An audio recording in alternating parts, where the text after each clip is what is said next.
अस्सलामु अलैकुम वरहमतुल्लाहि वबरकातुहू। अब्दुल करीम आज़ाद मुखातिब हूँ। आज आप दोस्तों की खिदमत में एक 25 साल पुराना तरीक़ा जो कि मर्दाना ताकत के हवाले से एक ऐसा नुस्ख़ा जिसके मुतालिक हम दो शख्स जो थे वो इस नुस्ख़ा से आगाह थे और इसके मुकम्मल तरीके से आगाह थे।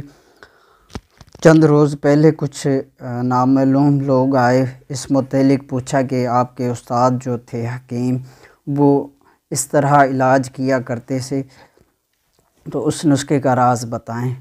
तो किस्सा कुछ इस तरह था कि बाद में हम आपको तरीका बताते हैं कि किस्सा इस तरह था कि जहाँ हकीम साहब रहा करते थे गाँव में, वहाँ पर एक नामर्द बंदा था। तो हकीम साहब को पता चला कि इसको नामर्दी के मसाइल हैं और इनको बुलाकर वजह पूछी कि आपने शादी अभी तक क्यों नहीं की। तो उसने खुलकर कहा कि मुझे नामर्दी के इश्यूज़ हैं और मैं शादी के काबिल नहीं हूँ। तो हकीम साहब ने इसे दवाई दी और बिठाकर दवाई खिलाई और उसके बाद वो ठीक होकर उसने शादी की। शादी होने के बाद उसके बच्चे हुए, 2-3 बच्चे होने के बाद हकीम साहब के पास कुछ लोग बैठे हुए थे, तो वो भी वाकिफ़ थे कि ये तो नामर्द है। तो वहाँ पर उन्होंने एक तज़किरा छेड़ा कि मजाकतन या हकीकत थी। तो उन्होंने कहा कि आजकल तो नामर्द लोगों के यहाँ भी बच्चे पैदा होते हैं। तो ये बात जो है हकीम साहब को इंतहाई नागवारा गुज़री और इन्होंने इसरार किया कि आपने किसके मुतालिक कहा है कि नामर्दों के यहाँ भी बच्चे पैदा होते हैं। तो उन्होंने कहा कि हमने फ़लाँ बंदे के मुतालिक कहा है, उसके 2-3 बच्चे हो चुके हैं, हालांकि हम तो उससे वाकिफ़ हैं कि वो नामर्द था।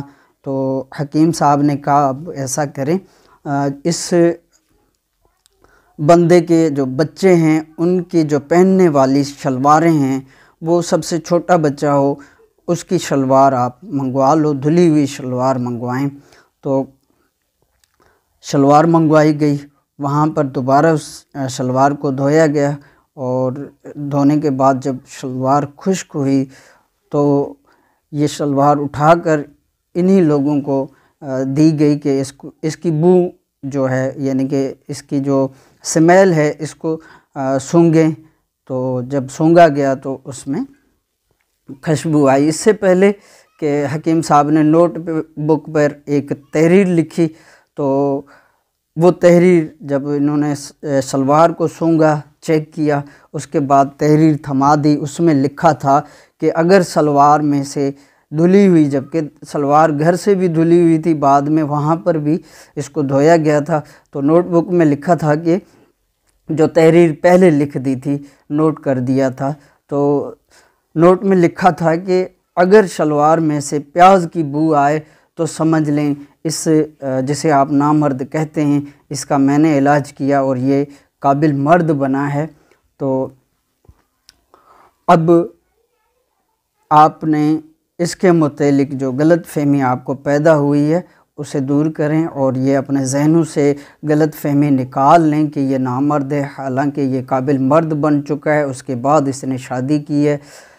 तो जो शलवार में बू आई थी वो आई थी प्याज की बू, और नोट में ये लिखा था कि अगर आपको शलवार में से प्याज की बू आए तो समझ लेना कि इस बंदे का, इसके शख्स का मैंने इलाज किया है। तो ये था एक मुख्तसरन किस्सा।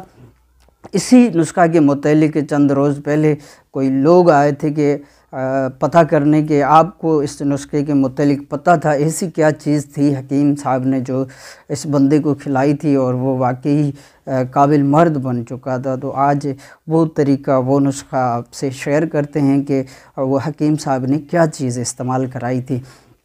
तो हस्ब ज़रूरत नुस्खा कुछ इस तरह है कि हस्ब ज़रूरत सिंबल फार लेना है सफ़ेद, ये सिंबल फार लेना है। कम अज़ कम जो है आपने 50 ग्राम तक सिंबल फार लेना है और 1 पाव गाय का घी लेना है, या इससे भी ज़्यादा हो, आधा किलो हो, 1 लीटर हो, कोई हर्ज नहीं।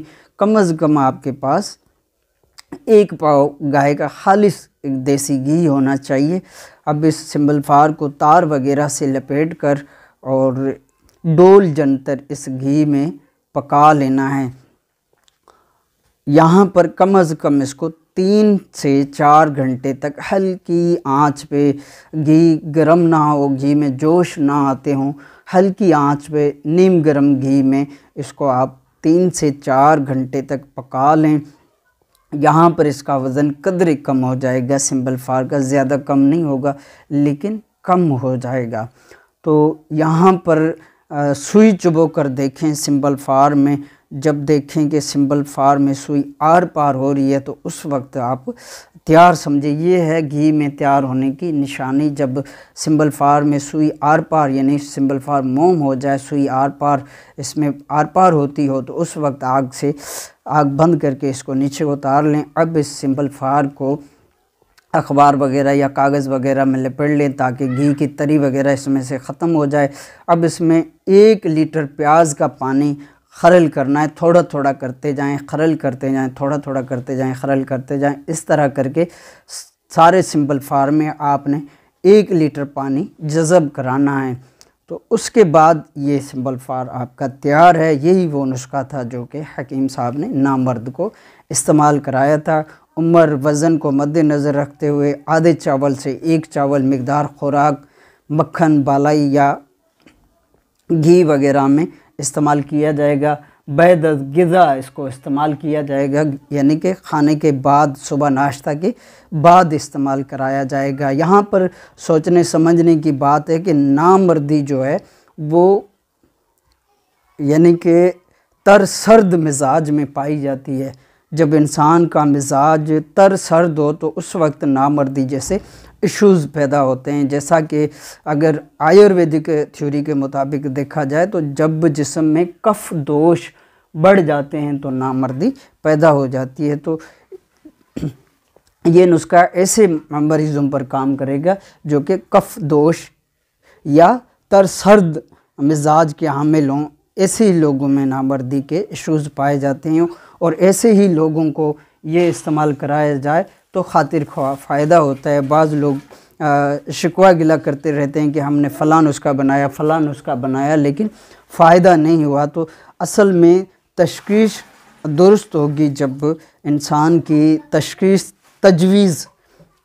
के बाद तजवीज़ जब दुरुस्त होगी तो ही नुस्खा जात काम करेंगे। अकल का काम है जब आपकी तशख़ीस दुरुस्त होगी, किस मरीज़ को किस वक्त किस चीज़ की ज़रूरत है, तो कभी मायूसी नहीं होगी, 100% कामयाब इलाज हो जाएगा। आपकी दुआओं का तालिब अब्दुल करीम आज़ाद।